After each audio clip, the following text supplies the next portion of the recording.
Aujourd'hui, je suis à l'AcaDay pour partager une expérience de pédagogie avec l'utilisation des robots avec d'autres collègues qui travaillent sur cette question difficile de savoir qu'est-ce qu'on fait du robot, comment on transmet ce savoir sur les robots à d'autres personnes qui pourraient être intéressées et à éduquer en fait les populations.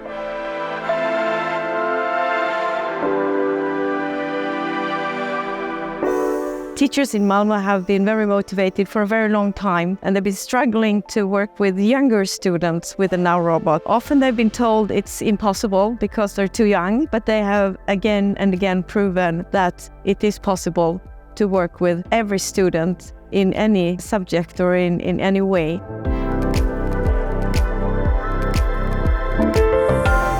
We see some applications where robots kind of oversee children, right? And this creates more opportunities for the caregivers to do something extra. So kind of increasing of excitement in the learning process. Because I know that my nephew, he's 9 years old and he loves robotics. I'm sure he would be curious, right, to play with a robot every so often.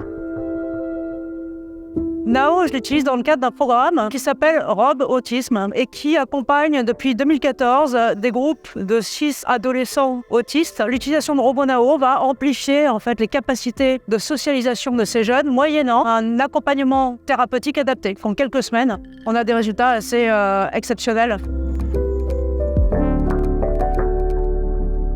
I teach the children to program, both Pepper and NAO robot, and in university I also offer advanced courses in NAO programming. My feedback in the students, usually at first they think NAO is just a toy. It looks simple, but at the end of the course they actually are impressed by how much you can program the robot, how much you can track, how much you can do with the robot, starting from just basic walking to teaching it a specific object or image recognition.